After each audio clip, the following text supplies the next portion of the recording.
They're so mad. Yeah, my phone's blowing up. People want to kill me. I had multiple friends in the room upset with me. No, no, I'll be the first one to defend. I'm waiting till everybody who's people who are going to be mad about that episode ending, but are still going to come watch the after show. Check yourselves, like. It's me. I'm the problem. It's me. I'm mad about the episode ending, and I'm here on the after show. So I'm glad. Thanks for the intro, Queen. By the way. Thank you. It's so nice to be here with you guys. So yeah, perhaps I owe a bit of an explanation before we get going. Well, actually, first, how do you guys introduce yourselves? Oh yeah. Hello, my name is Naomi. I'm the co-executive producer of Survivor New York, and I am an Ian Harris defender. Thank you. That's good. I think I might need them after this because, yeah, I think there may be some people out for blood from what I've heard. I already have multiple people who are in the cast texting me, "Fuck you, that's not real. You didn't do that." So, yeah, but I did, and it is real. All right, so yeah, everyone else introduce themselves. That'd be good. I'm Paul. Joe and I do the power rankings guys for Keep Your Torch Lit, for College Survivor, some big Survivor enthusiasts. I think I'm going to be an Ian Harris slanderer tonight, although that's not how this episode started for me. But yeah, another twist. I'm Joe. I'm the other half of the power rankings guys. The reason why we record them on Tuesdays is because I need multiple days to process the episode. So the fact that I need to come on here and actually speak about this episode after all of that just happened, I don't even know what I'm going to say. So, yeah. I'm Mark. I'm the creator and main host of Survivor the Ozarks. It's not a college Survivor, although it's mostly college students involved. But yeah, it's just something I started with some friends, and it's kind of blown up. Yeah, so I mean, I'm sure people have a lot of questions for me about the decisions I made this episode and why I chose to do it the way I did. I'm happy to answer all of those questions and more. But the main reason why I did it was because when I was a child, and you don't get this anymore, you don't get true cliffhangers in today's movies. You know, people want to talk about Infinity War, but they already announced there was going to be 2 Avengers movies. So, you know, that doesn't really do much for me. Like if they So you were a child when that movie was announced? No, but when I was a kid, you know, I liked turning on like, you know, cartoons, and I watched Cartoon Network a lot. And when you're a kid, you don't know, you know, the order of shows, and you just jump in the middle of an episode. And I really liked the feeling of like watching the middle of like a Teen Titans episode or like a Teenage Mutant Ninja Turtles, and you think it's like you get at the end of the episode and that's it, and then there's like this to be continued at the end, and it just like it blew my mind when I was like, you know, a little kid. I'm like, what is that? What, like a 2-parter? Like that's unheard of, you know. And I think there's something really powerful in a cliffhanger in storytelling, and the farther I got into Survivor Michigan, the more I really wanted to do a true cliffhanger. And I know it's not what Survivor fans are used to, and it's not what you know, a lot of people would like to see, but I felt this was the right spot to do it. There will not be any others because I believe you don't do the same gag twice, you do a different gag. So, you know, this was the only time you'll see this. It was considered in a few different spots, but it was something I wanted to do. And I thought that it the way that the next episode sort of works with this episode, it felt right for both episodes. So that's what we decided to do. I just like that the general audience was saying, I saw so many comments like, I don't know what's happening. I don't understand it. Well, now you have a week to understand it. Right. So that was part of it. Chill out. Like, it is so confusing. And I knew that about midway through the episode, people in the live stream were saying, oh, wow, this has been so clear. I can follow this. And I knew by the end it wouldn't be clear because it wasn't clear to us in real life. And I did think that, you know, if you give people some time to think about it and rewatch certain parts, they'll have a better understanding of what's actually going on, which is a lot happening. There's at minimum value 4 different plans sort of in play here. And so, yeah, there's a lot going on. Yeah, I was fine with the to be continued just because there was so much to process. And I feel like when I'm not able to watch it live, obviously you know how long the episode is going to be clicking on the episode. So at one point I looked down, I was like, wow, this has been, we're like 93 minutes into this. And I was like, this is going to be a 2-hour episode and I'm fine with that. Like there's so much going on. So again, for me who needs days to process things, like I'm fine with it. I think there was so much going on. This has to be one of my favorite College Survivor episodes ever. And we haven't even seen the tribal yet. So I'm totally fine with the to be continued. I'll be live saying that bring on the hate. Well, because here's the thing. I don't disagree with most of it. I mean, we were openly texting during this. I called Ian a genius in the text thread earlier, which I'm totally redacting now. 100%. Put them all up. I'm not afraid of criticism. I'll put up all the, I expected it. And I'll have you know that there are a very small group of people in Survivor Michigan who watch the rough cuts and watch the episodes. And nobody wanted me to do this. This was solely me. There was other people who are, I would call them Survivor loyalists, Survivor devotees. And they said, this isn't Survivor. If you do an episode where someone doesn't go home, people will kill you. People hated it in real Survivor when it happened at the Hourglass episode or whatever. And they won't. And you shouldn't do it. And I said, I don't care. Good for you. I just didn't think you were gonna do it. I was waiting up until the last second, until the video literally said it was stopped, and you sent me a link, and I was like, "No way! There's no way." I really think that.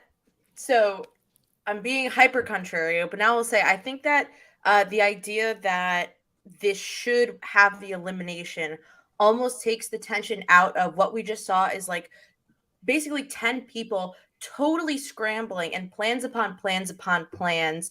And I feel like the cliffhanger is overdone in other media. So I think people are reacting strongly to it. I'm a challenge fan and I hate cliffhangers on the challenge.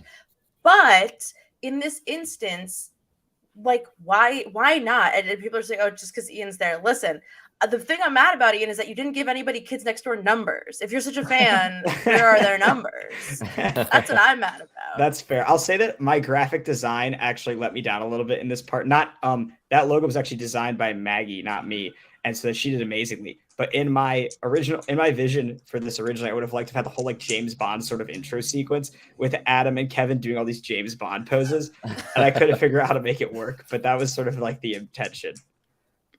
Okay, well, now Operation Hibernation has to spell something out, and then we'll be fine. Yeah, That's true. If someone can come up with that, what it spells out, that'd be great. I guess the other one also is the Kevin Idol situation. We should probably talk about. I guess I'm curious. Could you guys follow that or no? Yes. I think so. I didn't want to be like that guy, but I thought it was. I thought it was incredible.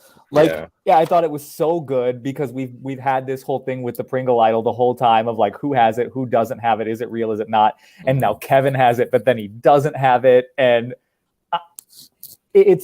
I'm the number one Kevin defender this season, so everything he does is gold to me. So I loved everything about this. Yeah, in the first version of the episode, the Emily and Andrew Pringle thing came about partially because of this. There's other reasons for it too, but in the original version of the season, it was clear who had the idol the whole time, and that wasn't really working for a couple reasons that I can't really go into quite yet. But this episode, the scenes with Kevin and Jackson didn't work if you knew that Kevin didn't have an idol. There's no stakes to it. So you're watching, you're just this is a waste of time. Jackson pitching this to him, he doesn't even have an idol. And then their plan, some people accuse me of lying to the audience, which I get, but it's more that I want to put the audience in the player's shoes. And in this episode, I wanted to put you in Jackson's shoes.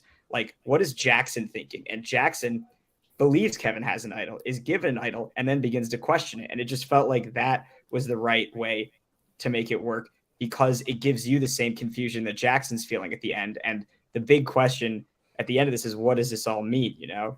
And I've ruined the show. But you have to trust me that I watched versions of this episode where you knew that Kevin didn't have an idol, and it wasn't as compelling. And that's the reason I chose to do it that way.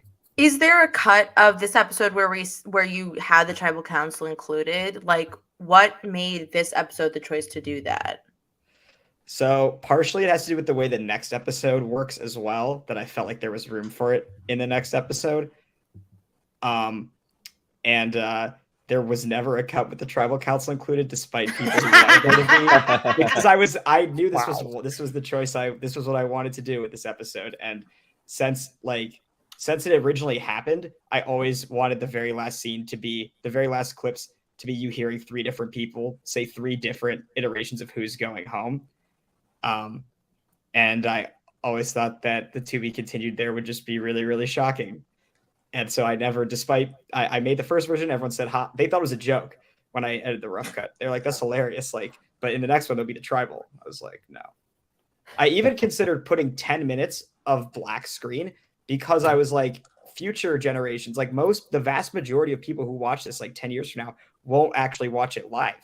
And future generations will just be able to click and go to the next episode. But if I have 10 minutes of black screen, they'll watch it for a little bit before realizing it's not true. But I decided that would be like too cruel for the people watching it live. So you guys should be lucky because that was seriously considered, and I almost did that. And you just sat there for 10 minutes being like, what is this? That's how it felt, though. I basically felt like I was sitting there for 10 minutes, like, okay, say psych. Like, it's going to change. We're going to get the tribal. Like, it'll be fine. No. Yeah, it's that feeling of like you don't want to get up when a Marvel movie's over because you're Mhm. like, oh, I know there's something, Right. and then Yeah, everyone yeah. else is leaving, and you're like, I feel like a weirdo now. So you just watch the YouTube video to completion. Yeah, I mean, a lot of like, I didn't think about this. I don't know. People might not like this answer, but not everything I'm thinking about the season is like strictly how to make a good Survivor season. Some of it is about making sure all 21 of these people have like a complete story, and their story making like having it have some kind of meaning, and you being able to come away from being like, that was this person's story. And for the next episode, it works better for certain people's stories for it to be done this way. And it works better across the board for the idols, for everyone involved in them, Kevin, Andrew, and Emily, for the idols to have been done this way. I know this is maybe a twist too far. I'll also promise there won't be any more like, if you're told someone has an idol in the future, it is 100% true. The only reason I did it this time, again, it's like a one-time gag. You can't do it twice, was because it would just make more sense. And also in the original version, it was impossible to follow what Kevin and Adam's plan was when they're first explaining it, because You're telling me that their plan was kind of out of pocket and made no sense? well, I guess we'll have What? to see how it turns out. But like, it was even harder to follow in a world where they're talking about how they don't have all these idols. Kevin doesn't have an idol. It was just like so hard to follow. You're like, why is he pitching this to Jackson? It just made more sense if you could put yourself in the mindset of what they're attempting to pitch, and then we can see how it all blows up. But I'll leave the rest. I mostly want this to be you guys talking, but I did feel like I needed to explain a little bit because I know the pitches, the torches, and the pitchforks are out for me. Let me just say this for the people in the chat. I was right there with you for a good while, but we're all here because we love Survivor Michigan and we trust the creative decisions that are being made. So let's at least reserve judgment until the next episode. There you go. That's Yeah, fair. the next I episode think sucks that's we fair. riot. Yeah. Then you're allowed to riot in the chat. I just figured out how to look at the chat, so now I'm like catching up now. I'm like, you're oh for a gosh, treat. Good Lord. Well, I Oh, think, boy. Ian, we should go back to the challenge. Back to the iconic oh, Of Ooh, course. yeah. I mean, before we even got to the, scavenger hunt. You guys are mad. This is the scavenger hunt episode. Right. I know we had all these cameos. All of our favorites were back in action, for one last go oh around. man, I was trying to take notes and I just started writing down all the names of all the past players, and then I gave up on my notes at that Yep. point. So that's where my notes stop. But yes, it was so cool to see so many past players. That was that was great to see them. this montage Yes. is the definition of fun. Like, it's so fun the whole time. It's the iconic Survivor Michigan challenge. I'm smiling the whole time. I'm loving it. I'm just taking all cap notes about just nonsense, and it's so good. I just have Nate in all caps at one point because I'm so excited that Nate is here. King, yes, so excited he's here. what's not to love about this montage and this scavenger hunt in particular? It's so good. Yeah. This was the Scavenger Hunt 2 Infinity. We were like, we're gonna put some of the craziest stuff in this possible. Yeah, I was hope waiting. That's not true. I hope your grandmother's fine. That would be very unfortunate. Ryan, not the Oh time. gosh. Too far. I want to ask you, how did you guys not get copyright flagged this episode? Like 3 separate times. I was like, how is this episode allowed on YouTube? So I check all these things beforehand to make sure they're not gonna get flagged. And some, it's just honestly just kind of random. Like some songs get used, some songs don't. Our show isn't monetized, so I'm hoping nobody comes for us. We'll see. Fingers crossed on that one, but I think we're gonna be okay. I think the guys in CCR are like huge Survivor Michigan fans. So they're gonna watch this and be, wait a second, we can't have that. I had a question. Who Naruto ran with Cooper? Oh, I think it was Jackson and Cooper did at the same time. That's what I thought, and I was like, never in my life did I think I was going to see Jackson and Naruto run on Survivor Michigan. Is this also a callback to Cooper's love for Justin Bieber, which I think is a season 1 thing? Maybe, maybe, definitely, maybe, yeah. Yeah, I feel like that's come up before, so I'm into that hardcore. I guess what are people's favorite scavenger hunt moments? Another big one for me was Megan and Jackson finally being on screen together. We've been waiting all season for it. It was very cute to see them together finally. Yeah. I liked it. And Adam shaving his head, of course. That, but one of the challenges. When those two things came up, shave head and tattoo, I was just like, did you think anyone was going to do it? Yes. I thought so, yeah. And I kept 100%. like, I was like waiting. I mean, obviously you put that towards the end because I was like trying to look at people like who's wearing hats and like trying to figure it out beforehand. But I mean, leave it up to Adam to do both. Like he needs to win this season. I think I texted that to Paul. I was like, doing all that, like he needs to win. Like he is in it to win it. Like that was beautiful to see. I also want to point out Adam looked good in all 3 of those haircuts. Yeah. Like his original haircut, then the blonde hair, I was like, I texted Joe something. I don't even know what it was. But I was like, okay, Adam with the blonde hair. And then he shaved it and I'm like, okay, Adam with the shaved head. Yeah, okay, Heisenberg Adam, yeah. Yeah. Adam should be like one of those guys like in the salon that they show with all the different haircuts because he looks good in all of them. I have in my notes, crazy that Jackson nailed the half-court shot on the first try, just like you said. Lucy not having anyone to film her and then rolling with her camera was kind of exceptional. Yes. Jesse's quote of why are men allowed to live together? About my house. How rude. Yes, your house. And then Andrew lighting his torch on his electric stove, which I thought was going to be like a medevac. I was so scared. When I first saw that footage of Andrew doing that with the torch, I was terrified. I thought he was going to burn his house down. Oh my gosh. And that was the only reason that those other torch, because I was like, torch stuff isn't that funny, but Andrew's torch is so funny that it justifies including all the rest of them because it's just that insane. Does Andrew live in the only house in Ann Arbor without a lighter? Like, are you kidding me? That also really surprised me. And he also lived across the street from us. Like, he could have come and asked us for one. I guess maybe no one would have given it to him. I don't know. Crazy. Interesting. I really appreciated how you included specific challenge points that made them interact with contestants from the past, in particular the winners. Big plus for that. Yeah. Faves.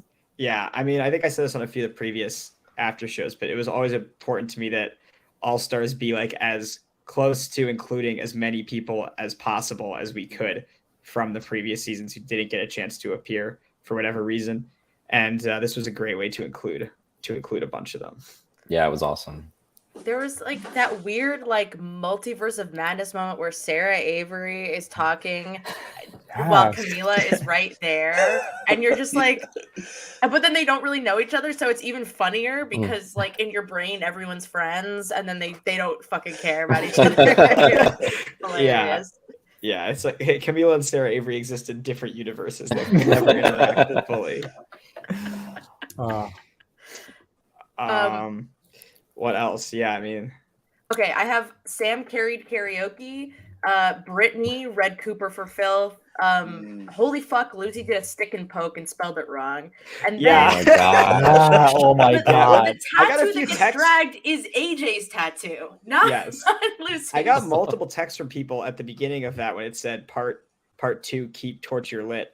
I got 2 different texts that said, dude, how did you mess that up? Like, what a horrible spelling.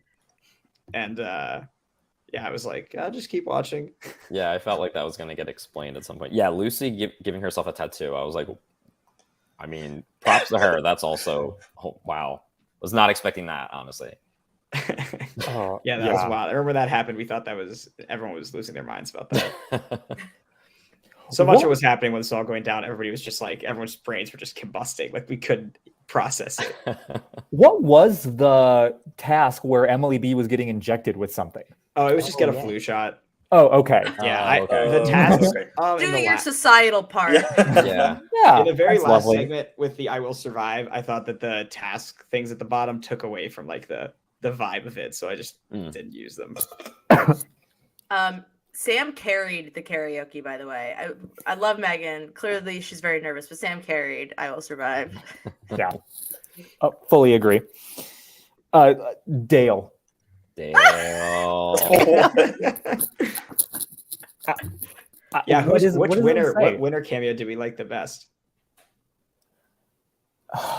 Which of Dale's That's which of tough. Dale's new characters? We got Professor Yarosh. We never met him before, and we got whatever he was doing. Yeah, in like the first Posh one. Dale. Posh Like, Dale, Yeah. yeah. I'm a big Tarowski fan.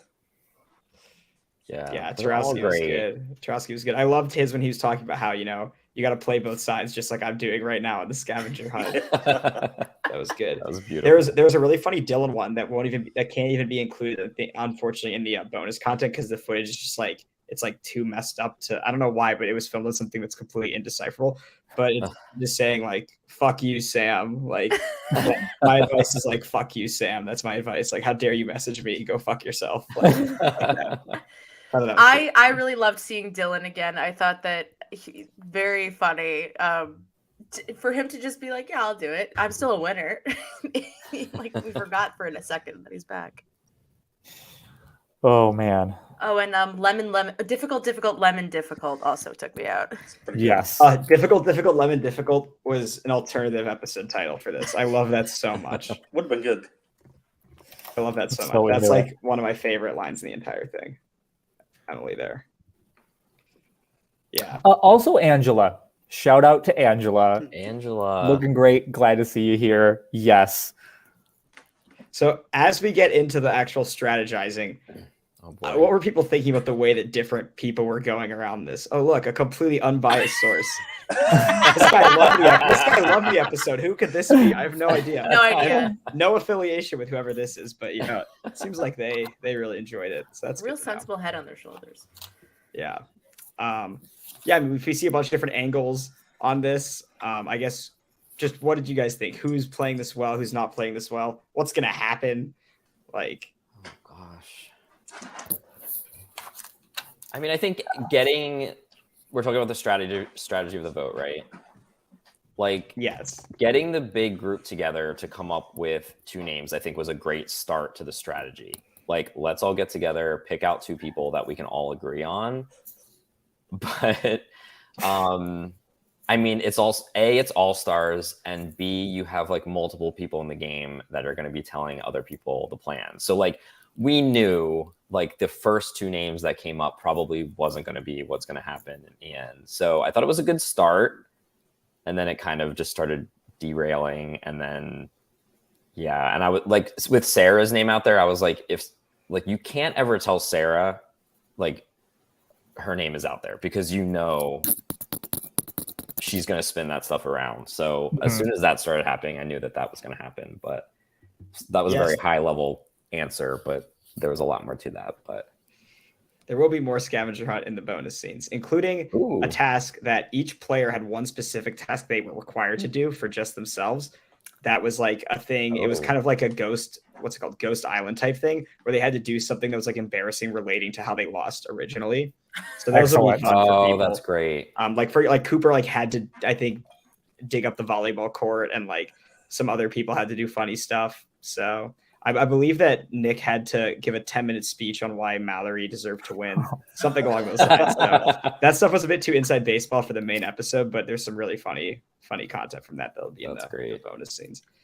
So what else? Who else, do we feel like was going about this in a logical fashion? Who do we feel like was going on in a non-logical fashion? I was really happy with Andrew this episode. Like, could have very easily just been like, cool, whatever, go with the flow, Andrew. But like, he's thinking, like, he's really thinking like, how am I going to position myself to win this game? And like thinking about, okay, if this is a 3-person tribe, I'm screwed. Also, losing Jackson here is probably not right for me as much as it is for other people in the game. I'm like, yes, okay, like, let's go. Big step forward. Huge on Andrew this episode. Yeah, I saw a commenter said that Andrew's getting a purple edit, which I have to disagree with, because I just saw a post on Survivor, the subreddit, that said like Kelly had literally 5 confessionals. Andrew literally pivots a vote. He decides to join this group of people to change the vote from the basic vote structure. And I love that about Andrew, because I'm curious what the panel think, because Ian can't say nothing, about if they're going to merge or not next episode, because Andrew kept talking about it as if it wasn't a sure thing. And I think he might be right, which is fucked up, but hilarious. And I wonder what you guys think. I mean, you can't assume anything ever in these games. So it's like, I understand what they're saying, but no, like, we've seen tribes of 3, we've seen tribes of 2, we've seen tribes of 1. So you cannot assume that, they're going to throw in this crazy twist, 2 people are going to go home and they're going to automatically merge. So again, like to y'all's point about Andrew, like, props to him for being like, wait, if those 2 go home and I'm stuck on a tribe with 2 other people that are working together, like, I'm out. So I'm glad that he was thinking that way. Like, you never know what's going to happen in these games. No one knew this was going to end in a to be continued. So you can't assume that the merge is going to be in the next round. Yeah, I would not be surprised if there's at least one more round before the merge. That's, I feel like, something you want to do in an all-star game is surprise all the players as much as possible. And it's too obvious almost to merge right after something like this.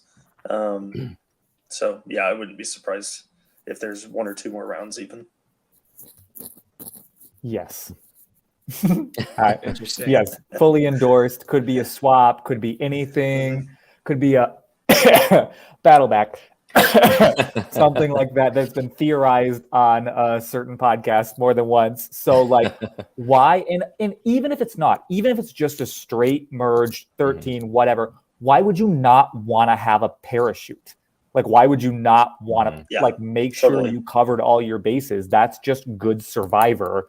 And I'm like, yes, go. Like, Andrew is playing and he's playing hard. So yes. I think also Nick and Sarah have done well.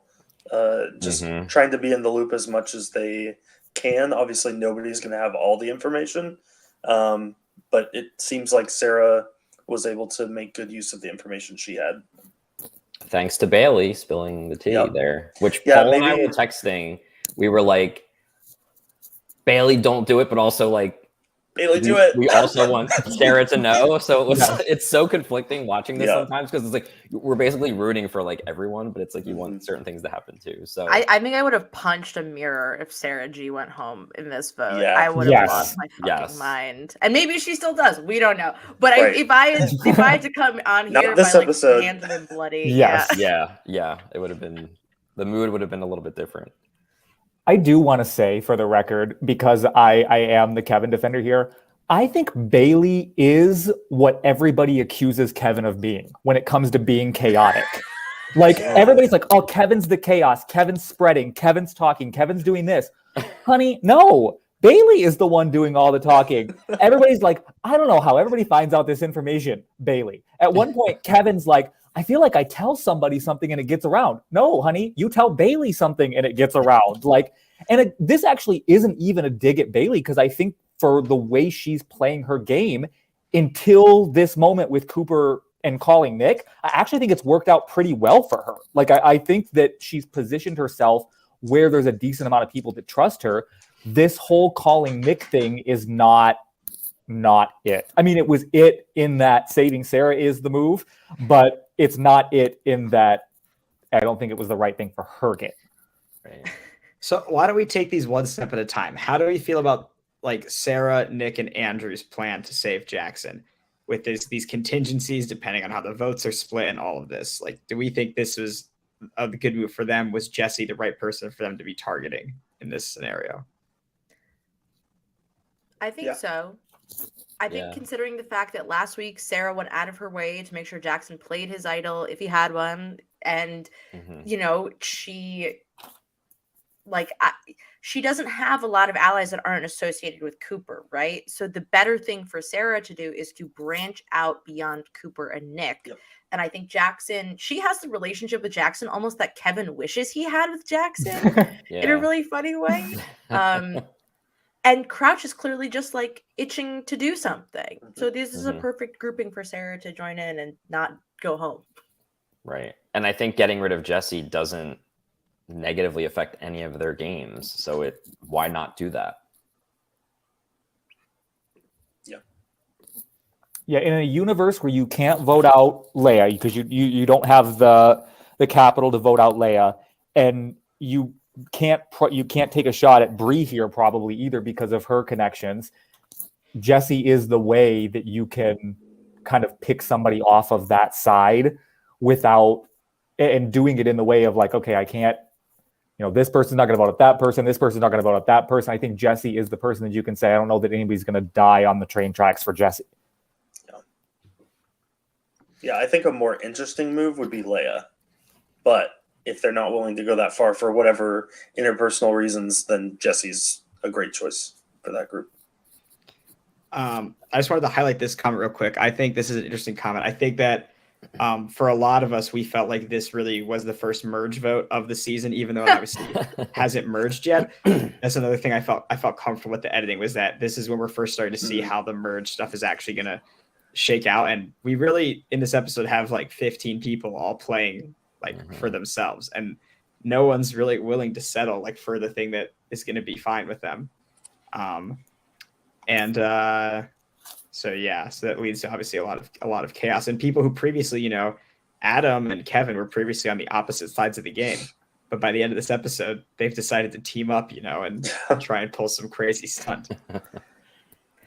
Well, I also feel like there's a lot of interesting talks. It's like kind of what Kevin mentions with Flies and Bears, but I think that other people hint at it too, of like, are you willing right now to draw the line in the sand? And a lot of people have so many connections that if they draw the line in the sand, they piss off a very large proponent of the other side. Or, you know, Leia doesn't want to go against Sam or Cooper. Leia doesn't want to go against like a lot of these people, against Bree. But if you're in the final four, you got to decide. And I kind of like that the people who can see themselves correctly on the outside have decided that they're not just going to put up with it, which is, I think, what everybody wants in a Survivor season, right? Is the people on the outs say, screw you. You're going home, not me. Yeah, I think there's a very Marquesas feel like that we could be approaching of like the Flies, quote unquote, which is, you know, not how I necessarily think the game is playing out, but like that idea. But we had such an interesting moment with Leia where she's talking about like the way she played the game last time. And like, I won Survivor, but I didn't win because Mitch and I were too whatever. And like, I'm like, yes, this is what I want to be hearing from Leia. I want Leia to be like, I'm not doing that again. I'm not losing the game the same way again. But then I need her to take it to that next step and be like, I don't want to just play with my friends. I don't want to make it to the end with people I think are fun. I want to make it to the end with people I can beat and win Survivor, because that would be so satisfying of a story arc for her. Yeah. So you're pro Leia, actually, it sounds like. Hell yeah. I think Leia is the kind of person I love on College Survivor because A, I love badass women. Like that's just like a no-brainer for me. But B, I like that Leia is somebody who is willing to go in and like play hard in the challenges and like strategize and like she's willing to like yell at somebody if need be. Like I loved Leia's game all the way up until the finale in season 1. I was like huge Leia person, and then I was like, oof. But like, and her coming back this time, and I'm also always about like when somebody comes back for the second time, like what's your redemption arc? Like what can you take from your first season that you can put into your second season and use it to better yourself in the game? And I feel like Leia's in such a sweet spot to do that, and I want it for her so bad. Well, she hasn't added being kind to Akshay on that list, has she? No. Akshay is not voting for Leia for president. Akshay is not, he's not having it. Well, speaking of Leia, what do we think about her giving Sam this information? It seems like could lead to something very bad for Cooper. Yeah. So where do we think of that whole dynamic, this whole Leia Sam Cooper dynamic, and you know how this all is going to shake out?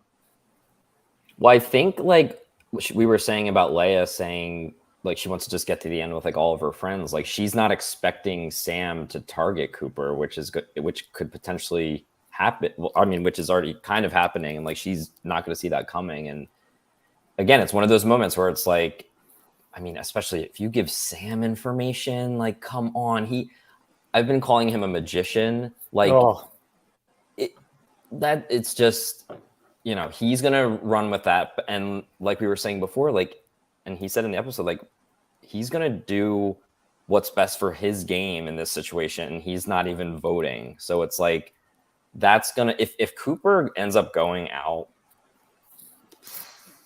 wow. And I cannot wait to see the conversation between Leia and Sam if that happens.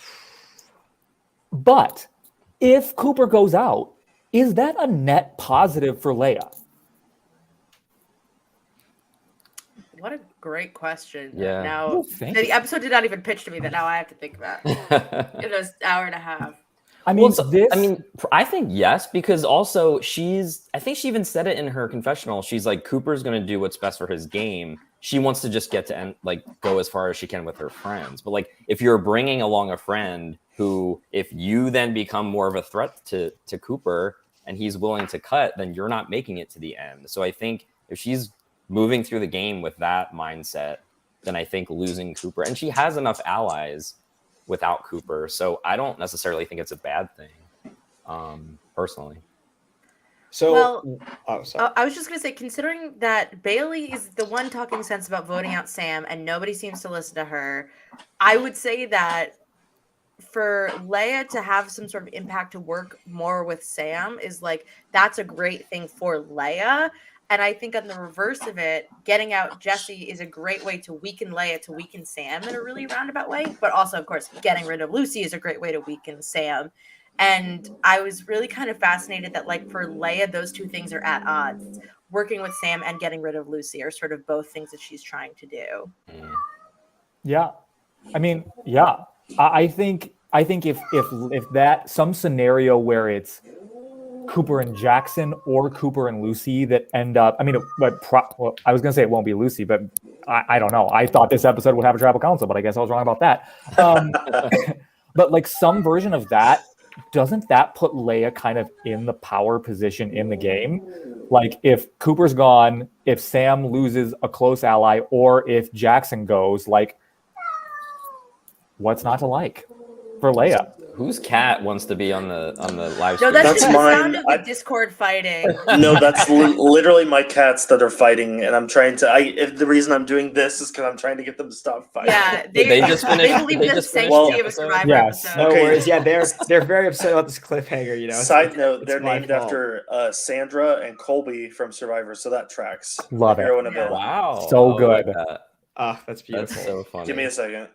We had some cats. Speaking of some cats we saw in this episode, we saw Megan's cat quite a bit. And what do we make of Megan this episode? She has these conversations with both Sam and Adam, kind of getting back on board with them, tells Sam these reasons she flipped, and then clocks the fake idol that Jackson did not catch. Megan is back, baby. Yeah, Let's She never do it. left. yeah, that was She- beautiful. She is so naturally good at this. And whatever her skill set as a human is, and whatever like her DNA makeup is, makes her an instinctively great Survivor player. And she's like, she has these social relationships that she can start to build this capital again. She has such a good read of the game instinct. And then we finally got to see her and Jackson like together talking about Survivor. And I'm just like I rarely ship straight people, but like we have to do it. Like we have no choice but to stan Jackson and Megan. Oh yeah, my some people have been commenting that they were bummed there wasn't more Jackson and Megan meetings earlier on in the season, which is just funny. They just weren't filming any. I know they were talking all the time, but the first video they filmed together was them spooning on the bench. That's so interesting. And personally, I honestly think it was kind of, again, from a weird sort of like narrative thing, I thought it was kind of fun. It's like, it means that we're like looking forward to seeing them when they finally do come together in this episode in such a fun way. We have them, you know, doing this romance, goofy stuff together. Then at the end, we have this great scene with them. And it adds a lot of kind of weight to their season 4 scenes together too. I think that is probably just once you're actually dating, it's probably a little uncomfortable to turn on the camera in the same way. And like, those are just like regular moments for them. And it's like a weird thing to do because they're probably talking about it like nonstop. So it's like, when would we film? Like every interaction we have, that's way too much. We're dating, you know? Yeah. But you're saying that, but Jackson filmed himself throwing up into a trash can eating lettuce while Megan was asleep. So I don't know where the line is.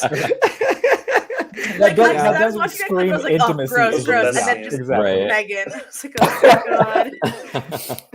It's so No, crazy too. Oh, go ahead, Naomi. Oh, sorry to interrupt, Joe. I No, was no, just going you're to say fine. that I think that Megan and Jackson didn't have the ability to impact each other's games, I think, even as much as they do now. Like, Jackson just needed to find an idol. Megan was just doing her thing. Like, they couldn't intersect as much as now when all of the shit has happened with Lucy and Megan and Adam. And Megan is finally able to really weaponize her relationship with Adam to improve both of their standings in the game. Yes. Also, at the beginning of this episode, Megan is bitter that Jackson played her idol, and I fell out. She was like, I guess technically it's his idol or whatever, but like, I wish he'd just given it to me and gotten voted out instead. And I'm like, Megan is back from moment 1 of this episode. So good. It's so crazy that the episode where their relationship like comes to light, feels like it was months ago, but like as scared as I was that like Megan was going to get targeted for that, like it's just insane that they're both like still in the game and like honestly thriving. So I love it. I really hope whatever ends up happening next week that Jackson makes it through just for that reason alone. Yeah, I I feel like see in this episode, his name's thrown out, but Jackson is the only person in this game who knows all of the plans about what's going to happen. Maybe what's going to happen. He's, you know, he knows the original votes, and he's told this plan to blindside Jesse, depending on how the votes are split. And then Adam and Kevin come to him. So no one else, I guess him and Megan both, with him talking to Megan about it, have this information. And I guess it's sort of a question of like, what will they do with it? Can we put Katie's comment on screen? Because it's taking me out. What comment was it? No one is talking about how much Jackson smiles almost as much as Megan. And I think this is Megan's that's power. awesome. Yeah. Also, I think it's because when Jackson smiles, it's like Patrick Bateman in American Psycho. It's not like Megan. Like when Megan smiles, you're like, oh, she's a nice person. And when Jackson smiles, you're like, who did he just murder? So let's get into the Sam, Kevin, and Adam of it all. Operation Forced Hibernation. This somewhat lunatic plan concocted by Adam and Kevin. What they want to do originally, what Adam comes to Kevin with, is you have an idol, I have an idol. Let's save Lucy and Jackson. Let's blow up this game. But the problem is that Kevin doesn't have an idol. And they're like, well, we still want to blow up this game. So they basically go with the same plan, but just are like, well, we'll just have to make Jackson think he has an idol. And I guess we'll see how this all shakes out. But that seems to be what they settle on as well. You know, if we can't save both of them, we could just send Jackson out of the game and use him to vote off Cooper. And that'll be enough for us. Which is fine. It's a great idea, but use something different than something Megan has seen in your room. I don't go to a gift shop and buy a necklace. I don't know. Yeah, that was the flaw there, was her seeing that. I mean, I think it would have worked fine, but Yeah, 'cause leave your Jackson fake buys idols it. out. Jackson buys it at first. He totally Right. buys it. And he gives Yeah. Kevin. So yeah, Kevin and Jackson end up trading each other fake advantages. Oh my Kevin gives god. Jackson a fake idol, and Jackson gives Kevin a fake That vote was so steal. good. They both believe they're real. That's another reason why I wanted to go with this Kevin idol twist, was that in the original version, it's just less like, there's something about being able to have the confessionals where Jackson's shit talking Kevin and how dumb Kevin is. Oh, I'll steal Kevin's idol. He's such an idiot. I gave him this fake vote steal. To then be able to reverse that and get both of them thinking they got one on the other one Mhm. was like, I was like, this is gold. I mean, some of the stuff, you couldn't have scripted it better than before the season if you had told me Kevin and Jackson trade fake advantages and both film confessionals talking about how dumb the other one is. I would have said, this is why we did All Stars. Like, this is why we did it, was to get this kind of thing. And it's like, I can't believe that happened. I feel like the clip that I really enjoyed was how AJ explains his whole plan. They're like, it's going to be fine. It's going to be awesome. I'm going to give the idol to Lucy. And then he's like, Lucy, you got to trust me. Okay, you have to work with Jackson. Does AJ ever like loop them in together? Because Lucy's immediate reaction is, why the fuck do I want to work with Jackson? And that's what I love about Adam, is they're so funny when they play Survivor, because they have, it's truly like watching an orc player play, right? Okay, you do this, you do that, you do that, you do that. Yeah. Don't tell anybody, don't get anybody together on a call. Don't loop anybody in a group chat. Just tell everybody what they're doing and never check in about it again. And it's like so disastrous. Right. It's like you've almost forgotten that these guys were like Jackson's arch enemies, one episode ago. So when Right. Lucy's hearing, oh wait, now we're in some alliance with Jackson, she's like, what are you talking about? Since when? Since when? I thought we wanted Jackson and Megan out. I thought we hated them. No. Now we're all the same team. It's gonna be a whole thing. Yeah, That's what I I fully agree. And I think what you're speaking to is exactly why College Survivor is so good, is because you end up with a couple of these people every season, right? These mastermind people who are like, okay, maybe they are orgers in real life or whatever. And they're like, okay, I'm gonna arrange everything. I'm gonna do all of these master plans right now. And then you have people who are just like, I wanted to join a campus organization and make some friends, maybe lick a foot, whatever. Like, I just came to do this. And they're like, wait, I don't want to work with Jackson. Jackson's like crazy. I don't want to work with him. And Adam's like, no, you don't understand. In order to make this plan work, you need to vote this way. And Jackson has to vote, and all this stuff. And it's what makes College Survivor work so well, is it's all these people coming from all these different places, playing Survivor from all these different perspectives, which is what makes the game so fun. I don't know the answer to this question. I think that if Kevin's involved in the tribal in any capacity, you're going to see some chaos. And I do think that the way the game was angling with Adam having an idol and Adam, Sam, and Lucy sort of in this episode feeling like they were coming on the bottom of the whole game, that sort of seems like where it's headed, with Lucy being targeted, and people aren't really telling Sam and Adam about it. I do think it's totally possible that in any scenario we could have seen chaos.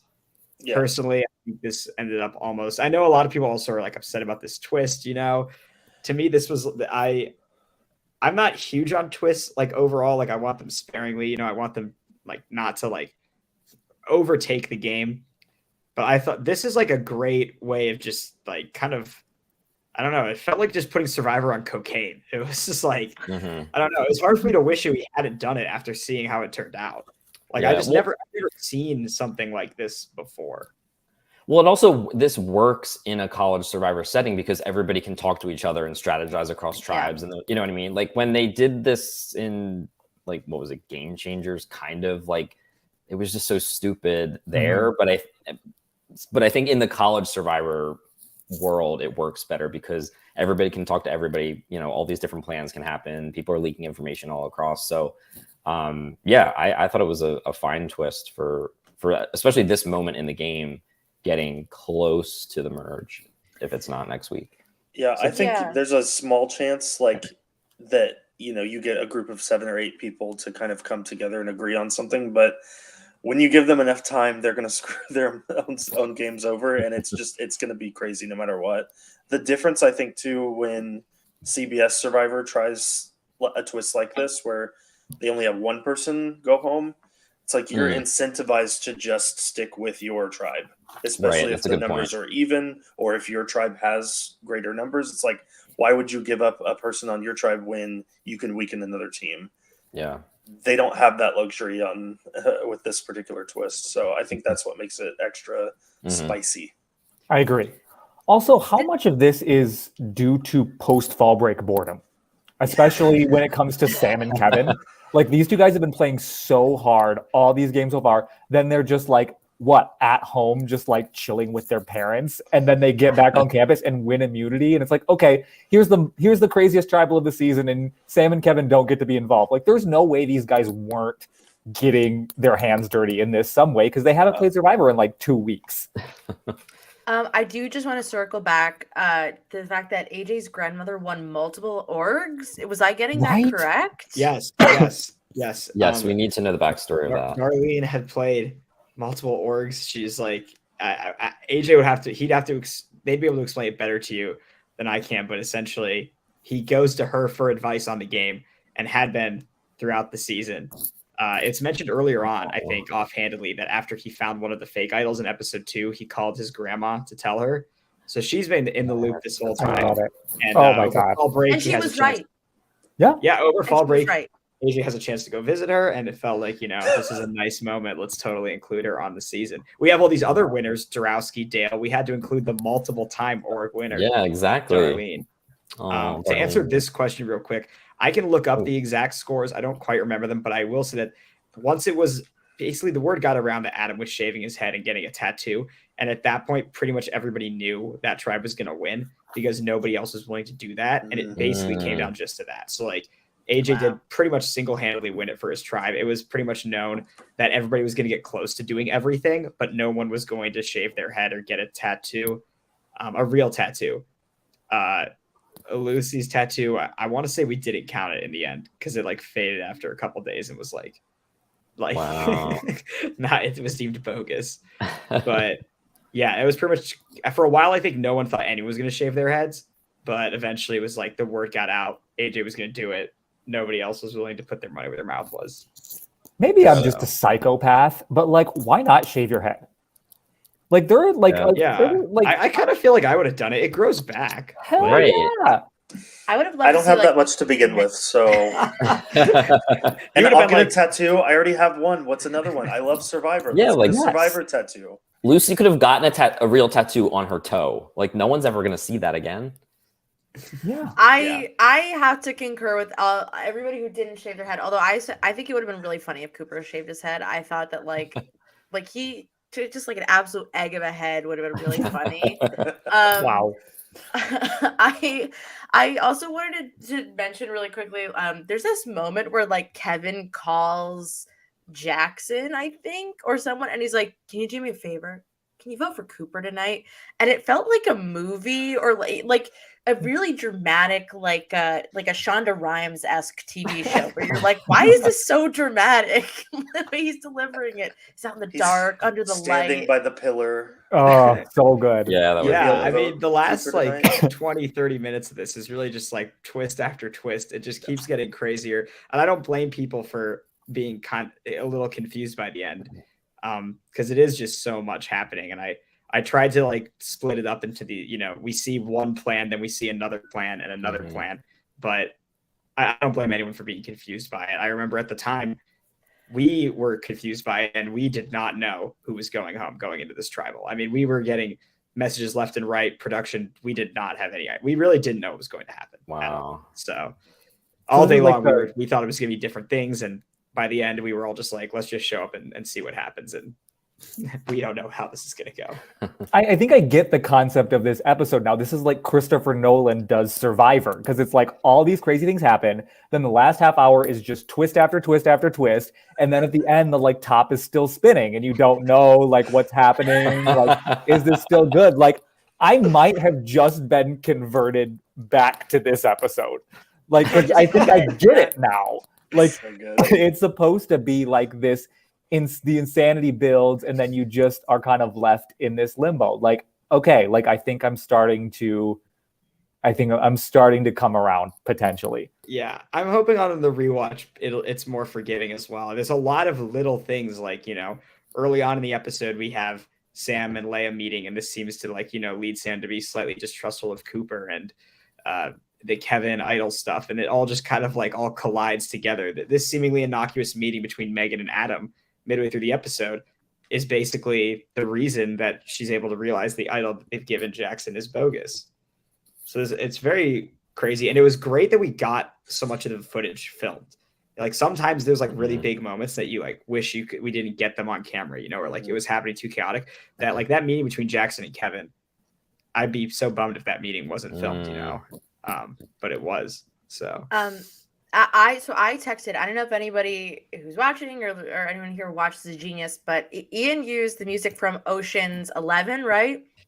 I'm not sure which one it's from. It's from one of the Ocean's movies. I love those movies. Which I also think this episode is it's a heist, and we're it's a heist within a heist within a heist. We're gonna see what happens. And they use it in The Genius, and I just was like, it's even funnier to me that you use that music, and I know you haven't seen The Genius. That's seen hilarious. One episode. I think I've seen one episode of The Genius. I have. Go ahead. I was just. I mean, it's built for moments like this. That song, but also, I think that Survivor doesn't need to always be told in a linear, point to point fashion. And frankly, I this episode has rewatch value to me. Actually, I think most episodes don't have rewatch value, but this episode has a lot of rewatch value. Not but Survivor episodes in general. No. I totally agree with you. Because a lot of times it is very straightforward. And on the set, people were saying halfway through, "Oh, Andrew, he's a purple edit," but we just haven't seen the plan he's doing. In the first part of the strategizing, we're just not. There's whole angles we're just not privy to at that point. It's insane that you bring that up, Naomi, because I have a note from a podcast either last week or the week before that says Ian must have watched The Genius last summer, watching this season. So I haven't. I've seen half of an episode that Cooper had on, but I have not really seen The Genius. Cut to months ago, me in a bar yelling at Ian to watch The Genius, because that very genuinely happened. I was like, I haven't had time to watch anything. I have such a long list of content I need to consume after the season is all said and done. Yeah. I haven't watched anything for months and months and months. So yeah. I mean, yeah. Sitting down and trying to puzzle out how are we gonna do this episode was a headache and a half. And people from Survivor Michigan earlier today, we were all talking about in our group chat. People were like, I can't believe how complicated was this one. I was like, what if I told you that this was not the hardest one to edit? I was like, there was at least 2 episodes later on that were harder to figure out how to put together. Wow. So you're gonna need 3 Sarah Gallagher whiteboards to track the story for this. Yeah. Give us all the visuals, because it's very helpful. I mean, on top, it's we've just gotten new tribes. How do we even follow who's on what tribe, who's going to tribal? All of that I thought a lot about. And I keep a spreadsheet. I used to do this every org I played, but I keep a spreadsheet of who's voted for who so that I can help track everything. It's interesting, yeah, but that helps me. So if there's other spreadsheet people out there, let me know. I love that. I've seen at least 1 or 2 spreadsheets for All Stars so far. I'd love to see more. Share any spreadsheets you have with us. Can I just bring up one more detail that I loved, which was Sarah G talking about how she made a stink face during the tribal council. She talks about it, and I was just like, yes. And she's like, was I she's just a perfect person to me. I've loved her before this, but I'm glad that everyone gets to see what a perfect personality she is. Mm-hmm. Yeah. Yeah, I mean, the Sarah Gallagher bias is real. It just is. And I'm not sorry about it. She's fantastic.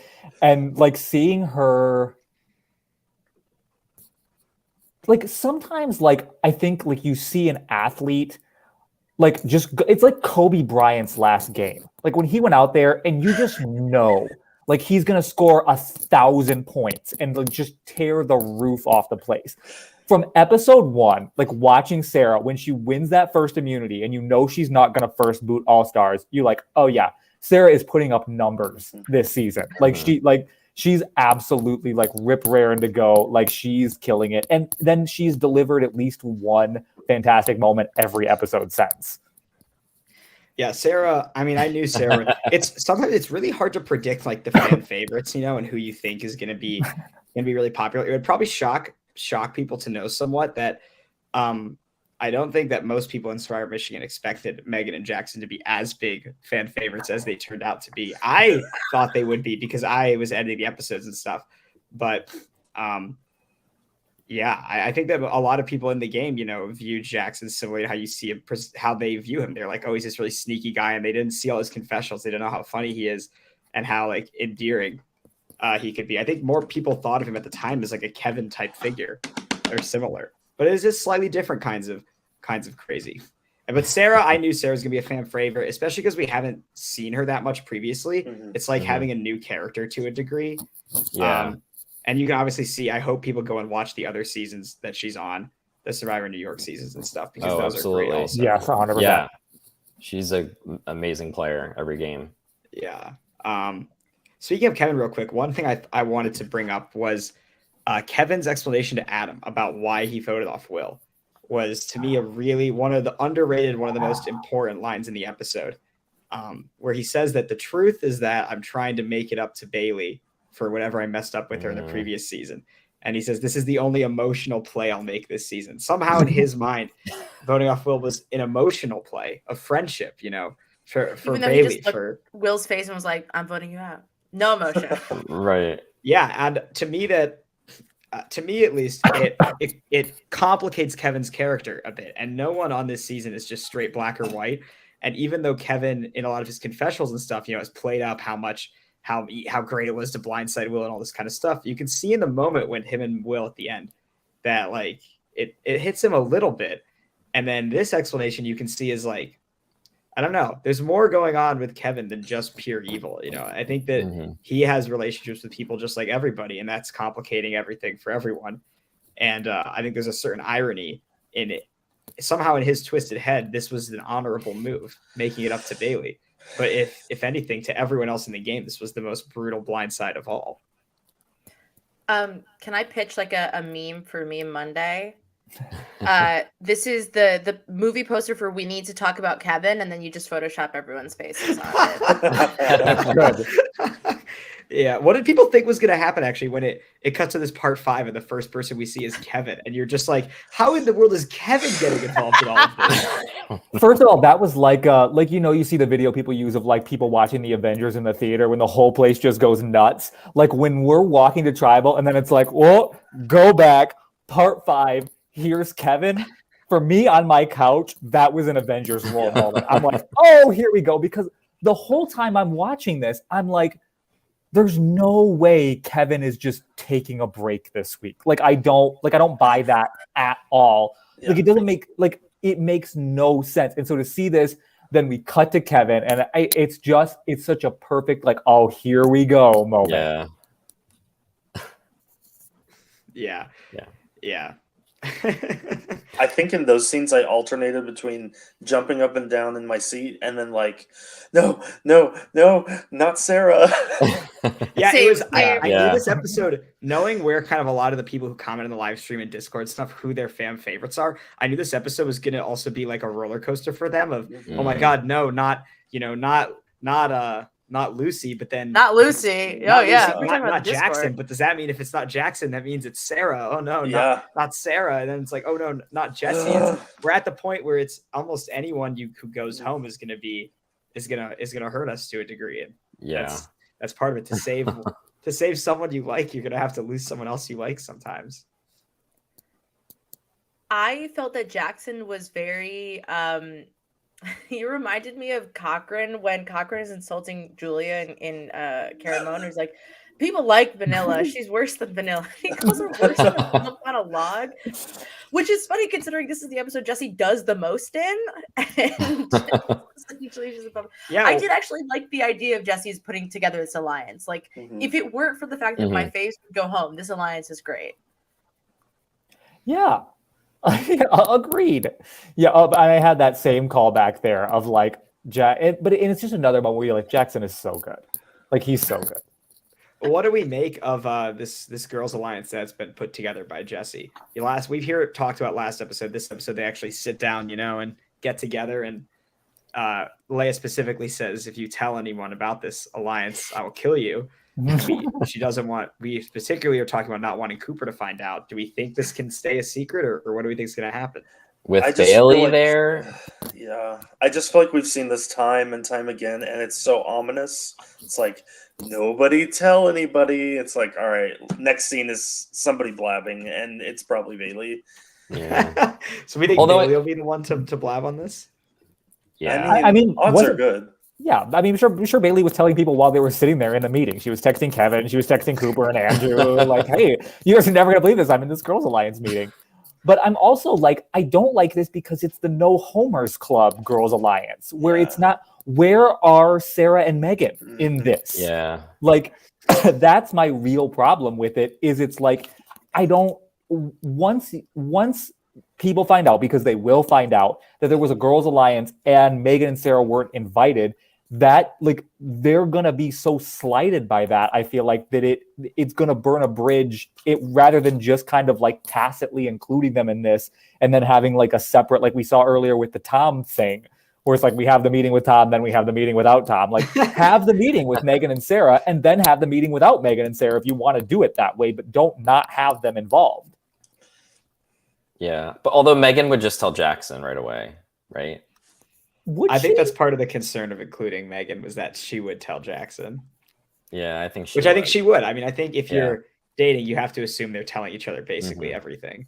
Right. I also feel like, Megan's driven into a corner. Like Sam and Lucy and Adam are not, like, Adam is kind of on Megan's side, but like Sam and Lucy are not. So at a certain point you go, all right, well, you know what? Screw it. I will work with the person who I also like share a room with sometimes. Like, at a certain point you're just like, all right, screw it. Let's finally work together, I guess. Well, we do you know? hear Megan saying at the beginning of this one that she doesn't think it would have been the worst thing for her if Jackson Yeah. did get voted out. No, Naomi's point is 100% correct, and it's something that I don't know is getting discussed enough, is like, Megan was totally willing to do this without Jackson the whole time, but Right. now what choice does she have? Like, where can she go? Why not go to the one person you know is not going to vote for you at this point? Yeah, of course she doesn't, because she doesn't have options. But I don't necessarily think that was her instinct coming in day one, like, oh, I'm going to stick with Jackson no matter what, because we hear her saying that on several occasions. Mm-hmm. Yeah, I mean, so, or Naomi, looks like you had something you want to say.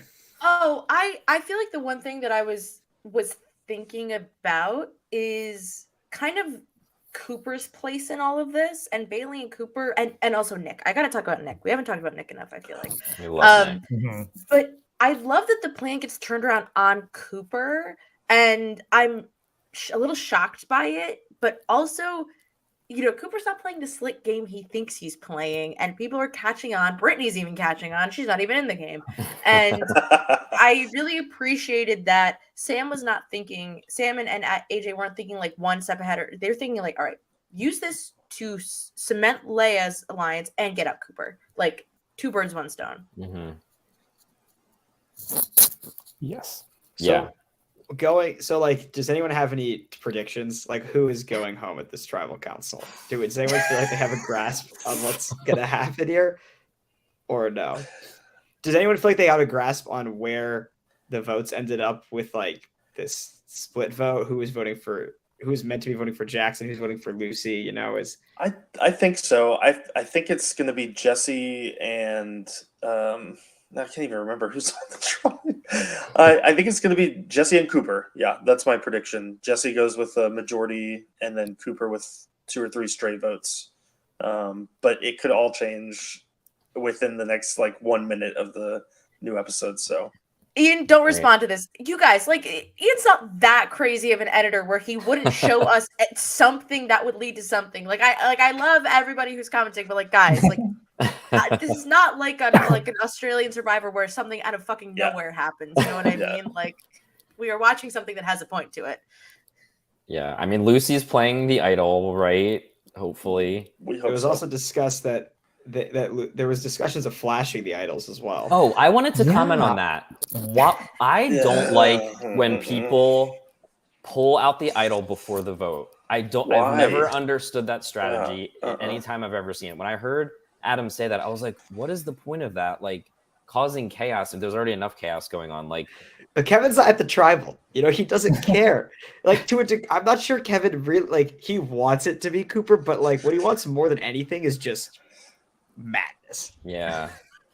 Yes. Kevin's Multiverse of Madness. That's another meme Monday for you. Very But good. for That's a Adam good though, name for the why did episode, yeah. Adam suggest that? Yeah, why did Adam suggest that? Yeah. What was his? I wanted to get a little bit more from that of like what the point of that was, but I don't know. Lucy's, I'm assuming, not going home. Yeah, I think it's gonna be Jesse and one other person. In a weird way, like again, it's really crazy watching this because you're like fans of so many people, but like I kind of hope the Cooper thing happens. Like it would just be wild.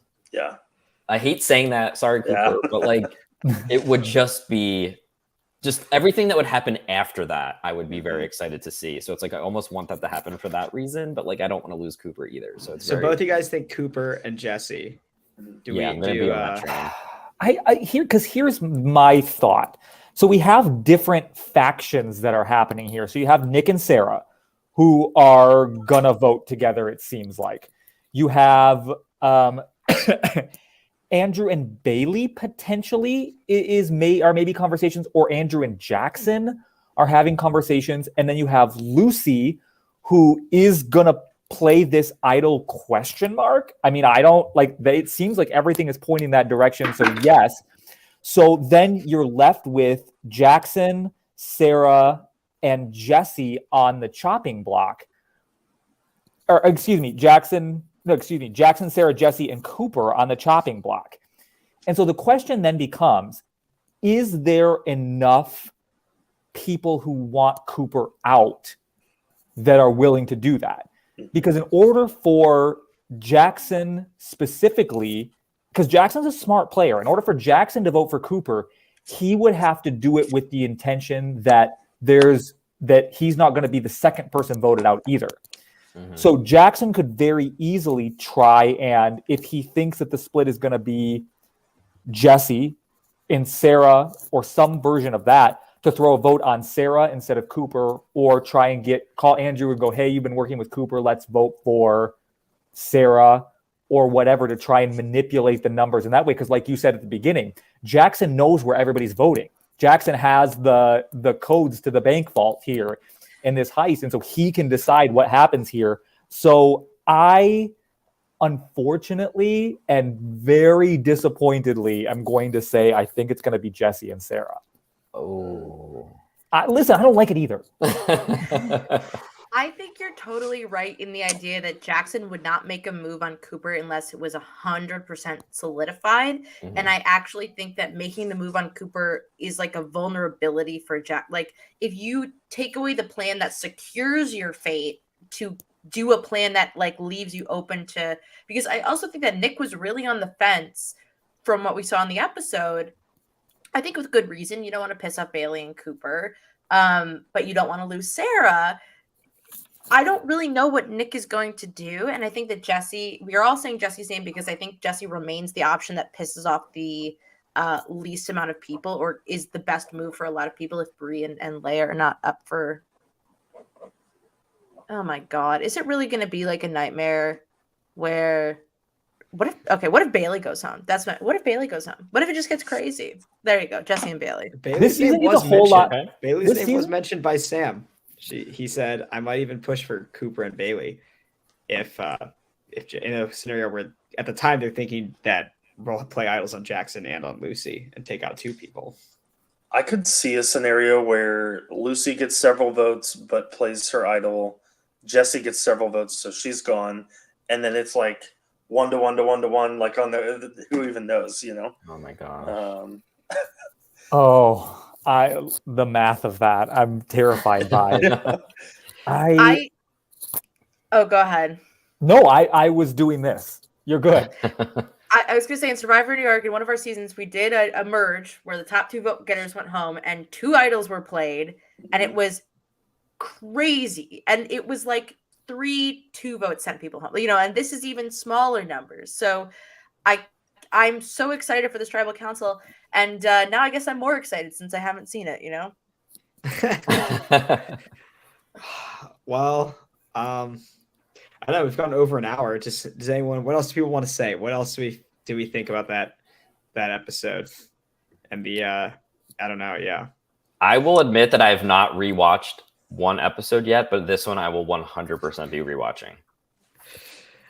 Yeah, that doesn't surprise me. I figured some people might need to rewatch at least parts of it. Plus, if Try it. Paul and I need to record power rankings later, I will definitely need to rewatch. Yeah, you'd like doing power rankings before knowing the outcome of the tribal, but good luck with that. Thanks. Yeah, exactly. I want to. Oh, I was going to ask you guys on the power rankings side. I was going to ask you guys if you could power rank on your next episode the plot twist. You know, like Kevin has the idol, Kevin doesn't have the idol. So, like, you know, Leia tells Sam about Lucy, Adam shaves his head. You know, like these are like I want to know what was the most shocking moment of the episode. You're giving us a lot of homework, Ian. Yes, I'm into it. I also want to give Nick his flowers while we're here and say that Nick has, like, I love where Nick is. I think this, like, the person I am most interested to see what they do at this tribal council, I think, is Nick, because I think he is in position to do something really, really great here and really take control potentially of the game, because a lot of people like Nick, but I don't know that Nick is like in solid with a lot of people. Bailey likes Nick. Adam likes Nick. Obviously, Nick and Sarah is a thing. Nick and Bree is a thing. Like, there's a lot of people here who really like him. And I'm ready for Nick. Again, I love a redemption arc. And like the best Nick redemption arc would be for him to really kind of seize control of the game and have it be Nick's world all of the sudden. And so I want to give him his flowers because I think he's been playing really well. I think he had another really good episode here. I think that his relationship with Bailey obviously paid a huge dividend here with him getting that call and not just sitting back and being like, oh man, that sucks that people are voting for Sarah, but being like, no, we have to do something. I love it. So I want to give Nick a shout out while we're here. The one thing I want to say is that I was like sort of not on the money, but also on the money because I was texting Ian earlier and Ian said no one is prepared, and I said I can't wait for Kevin to play an idol on Leah. So that was wrong, but in a way it was right. Yeah, I agree that yeah. Yeah, so the Pringle idol, yes, either Emily or Andrew has it definitively. You know, that is the case. No one else has it. One of the two of them has it. A lot of them some people had picked up the like foreshadowing about Kevin secretly having an idol. That was they were correct to be picking up on that. So, you know, props to you if you caught on to that. There was people talking about, I called it delusional last week. It wasn't delusional. That was exactly what I was hoping some people would think. But sadly, that was all set up for this episode for people to buy into Kevin having an idol so that all of this would make sense. The reason why at one point I cut, as soon as Kevin says, I don't actually have the idol, I never had the idol, it was going to go back to Emily and Andrew and their things were going to come back up on the screen, you know, Pringle idol ? I didn't do that because it seemed like it was already so confusing at this point that bringing that back up, but like, that just doesn't matter right this second in this particular episode. And we'll get back to that, you know, as soon as we can. But that felt like it was going to it was just going to throw you for too much of a loop trying to understand that in that moment. Yeah. But yeah, Emily or Andrew, one of them has the idol. So that raises a really interesting twist because Andrew has said to the camera that he's like 90% sure his idol is fake. Mm-hmm. And he's going to this crazy tribal council. So if you're going to a really crazy tribal council with an idol you think is 90% fake, are you definitely playing it somehow? Like, is there especially if you see a real idol come out, a fake idol come out, who knows what else comes out? I mean, if you're sitting there with an idol, you're like, it's probably fake, whatever, in your pocket, and you're Andrew, who like had the second most brutal elimination in Survivor Michigan history. Shout out Liz. Like, is he playing this on somebody? And himself, Cooper, Jackson? ? Yeah, that's a great question. Plus, if Lucy plays her idol first, he could maybe get a look at it. Yeah. And then if it's verified that it's real and he knows his is the same, he could then do something. If he then knows his is different, I mean, that would be a lot of processing. I mean, probably a very short time, but. And Lucy is a professional idol inspector. Correct. Right. Good callback. That's true. That's true. Shout out Yeah. to Emily B, who was my favorite in season 3 besides Eliza. Or Eliza, excuse me. And I don't ever since season 3, I'm like, I don't think she's winning season 3 when I was watching through, but I was like, she's coming back for All Stars and she's gonna win that. And I stand by it. If it's not Sarah Gallagher, I think it's gonna be her. She's got a great social game. Mm-hmm. Yeah, I mean, as Sam says in this episode, Emily B is sneakily in with a lot of people, and we haven't really heard her name thrown out yet. Granted, she hasn't gone to Tribal that much either, but we've heard a lot of people like, Sam and Adam weren't going to Tribal this episode, and their names were definitely being talked about in terms of potential merge votes. So, yeah, we'll have to see. One thing I would say that I think is I've been seeing a lot of people people have noticed that the Shan theme keeps popping up under Jesse scenes. That theme is being used for like Girls Alliance scenes in particular. So I would say look out for that. And there's other music that's being used reoccurringly for specific reasons. I'll let people figure it out for themselves, but definitely the music was something I focused a lot on this season. And there's definitely certain people and certain characters, certain themes that have their own themes, and that one is one that seems like people have picked up on. So I feel comfortable saying it. That the Shan theme I was using as the music for the Girls Alliance in this season. That's so cool. So yeah, dun, dun, dun, dun, dun, dun. It's fun. What else? Anyone have anything else before we get going? I hope you guys enjoyed it. I'm sorry for the cliffhanger, but Don't I know apologize. I got a few texts from people saying like, dude, like some people are saying they're like gonna stop watching, and I hope no one does that. I hope nobody does Get that. out of Come here. on. But, How could you? How could you stop watching? But I'm sorry, it won't happen. It won't happen again. I promise it won't happen again. And I know that's like, oh, this guy just lied to us. Like, how can we trust him now? It's like Survivor, his trust has been broken. But as I said, I wouldn't do the same gag twice, and it wouldn't have the same impact the second time. So I'm not going to do it again. But don't be surprised if there's like a different kind of unusual editing choice. Like as like part of doing All Stars for me was like there were certain things I wanted to do, and I was like, I'm going to do them, even if it doesn't fit into what our necessarily idea or mold of what a Survivor episode is. I was like, I don't know when else I'll get the chance to do some of these things. So we're going to do it. And yeah. Does everyone have a favorite Kids Next Door character? Oh, number 362, the supreme leader of the Kids Next Door. I'm hardcore. I'm just number 5. Can't go wrong. She loves ice cream. I'm vaguely aware of what you're talking about, but it's been way too long for me. I feel like I have no idea. Like I feel I think that was in this moment I'm after feeling my very time. old. I'm Same. like, oh, like, Hang on. I'm not. Maybe I just watch a lot of cartoons. Brutal. The Kids Next Door is dope. Everyone should watch it. okay. Yeah. I It's a remember great liking show. it. Yeah. Great show. And I've heard that Kevin and Adam might even make a guest appearance. So, if you, I don't know, that's not true. The spin-offs this Oh, season. I thought we were getting like a Kevin and Adam here, and I was gonna be like, just like Kevin came in last time. Like, let's go. Bring them on. oh, that'd be awesome. Yeah, well, we will have, I will say, next week's after show, we will be having some very special guests, some legends from season 1 of Survivor Michigan will be joining us. I won't say exactly who yet, but definitely stay tuned for that. Next week's episode is another, banger, and certain things go down that I was like, let's get our season 1 homies up in here to see what they think about this. So some of your favorites, you can probably guess. You could probably guess who. Some of them will be. They'll be back talking. It's chatting, Liz. I can't. chatting up All Stars. Yeah, it may in fact include Liz. Oh my Wow. god. So yeah, you can look forward to that. I'm sure that'll be exciting. Yeah. But I'm also excited at the idea of Thal coming back too. That's a very exciting prospect to me.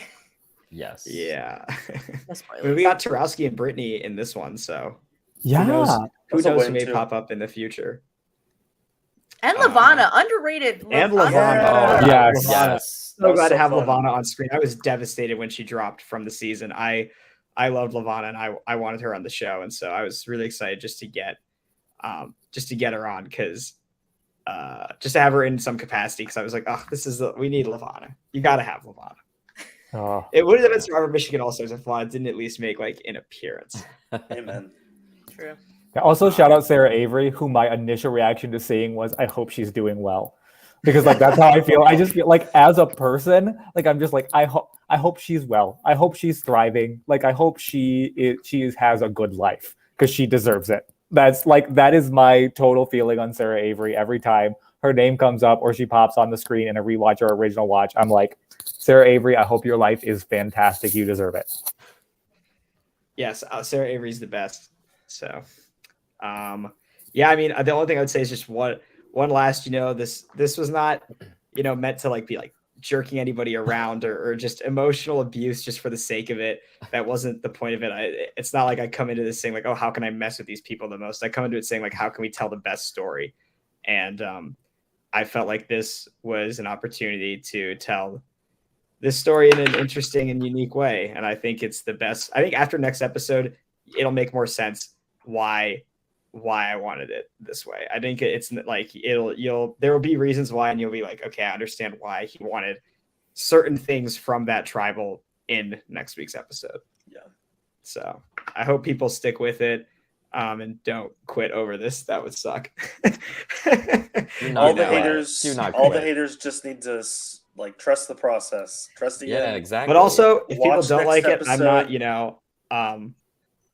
I'm not criticism free, and I welcome criticism of the show. I think that for anything to be like a real, piece of art or anything at all, then you have to be accepting of criticism. And so, I can explain why I did it, and if you still don't like it, that's your opinion, and you're totally free to hold it. And I don't hold that against anybody. So feel free to, go off in any comment thread you need to and yell at me and call me a horrible person.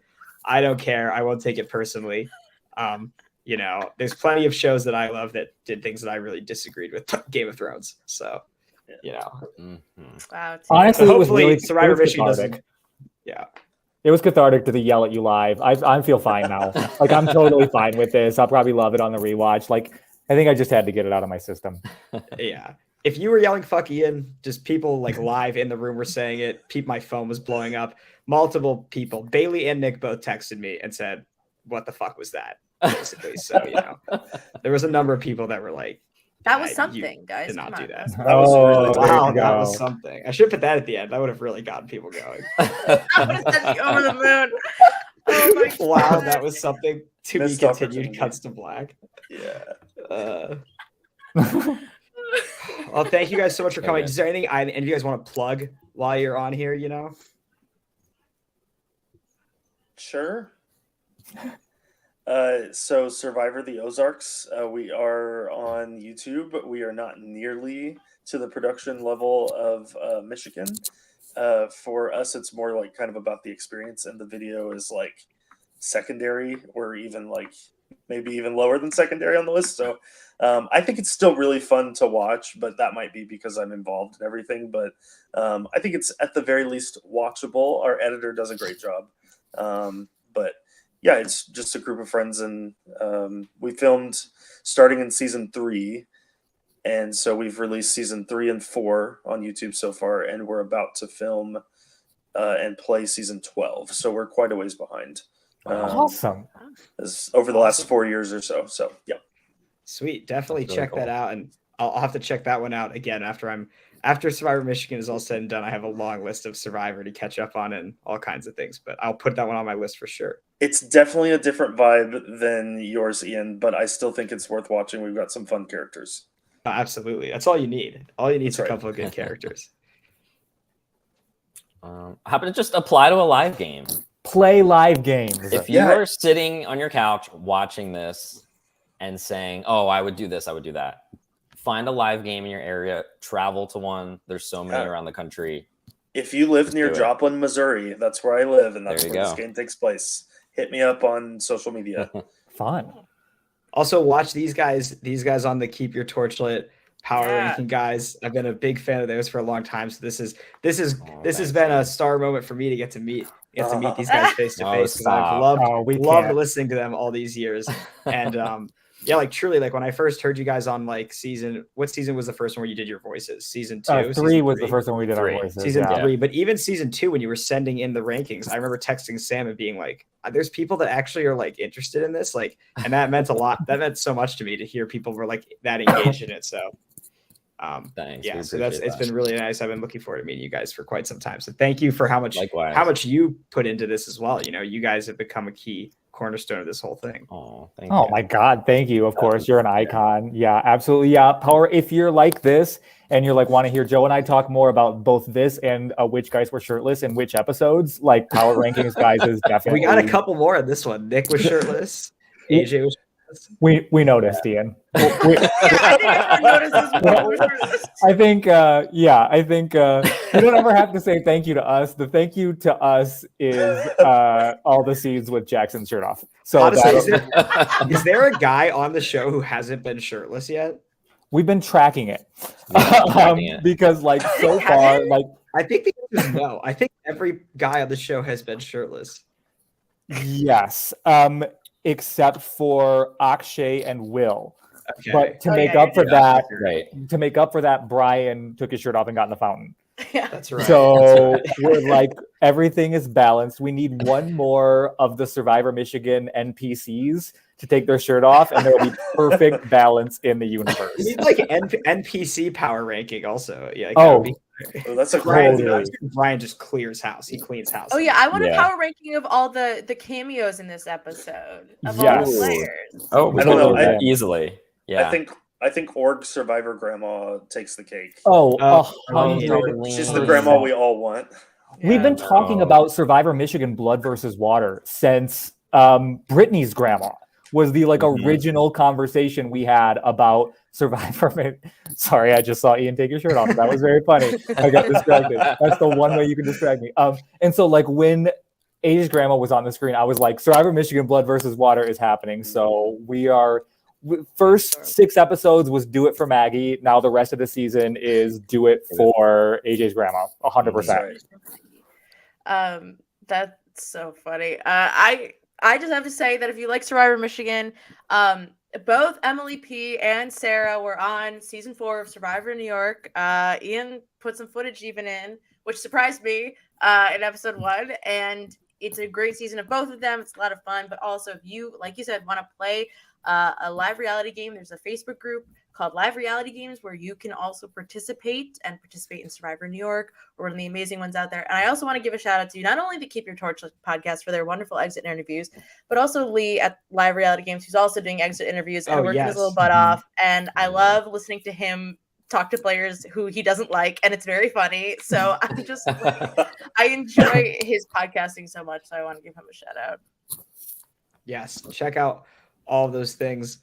Yeah, I almost speaking of like this flashback to Survivor New York, I almost did a cutaway to the Shoebill Sabrina like tribal when they were talking about that, but I didn't Oh my because I God. decided that spoiling our own seasons is fine, but like if someone hasn't seen Yeah. Maryland All Stars, I was Yeah. like, I don't want to spoil that for them. And someone just saying, there's a lot of people who have watched Survivor Michigan who haven't seen Maryland All Stars, and I was like, I don't want to ruin that for them. And Kevin just saying Shoebill or whatever, the Shubrina tribal, like that will It's go. just You'll never, Shubrina. Shubrina, Oh. you'll never remember that when you watch Maryland All Stars if you don't. So I was like, no. That needs to be experienced for itself. Yeah. So if you haven't seen that, definitely go check Fix it out that. and watch Yes. that. Yeah, fix that immediately. But well, thank all you guys for coming. This has been the Survivor Mission After Show. As always, we love all the discussion and commentary. And if you're asking why the cliffhanger, go back to the beginning of this video where I believe I explained it. I explained it for like 10 minutes, I think pretty thoroughly a couple times. And if you have more questions about it, I'll be happy to answer a lot more questions about it after the next episode, when I think that then the criticism can fully be unleashed and you can lay into me about everything. If you're not still unhappy with, I'm sure some people won't be. That's how it goes. I knew this would be a controversial decision, and there was people who worked on the episodes who didn't think it was a good idea. So you're not alone. You're not alone. Oh. Criticism is okay, but be kind. Yes, be Yes. kind. You can He trash the puts show. a lot of work but- into it. Yeah, but criticism is fine. That's part of Yeah. that's part of producing producing stuff, and I knew there would be some criticism about various aspects at Same times. for It your shows people Letterboxd care. reviews, Trevor Michigan. It'd be worse if no one cared, you know, if like That's Yes. Right. it shows that people care, and it does mean something to them. And so in a way, it's the highest form of flattery. Thank you guys. And I'm ending the broadcast.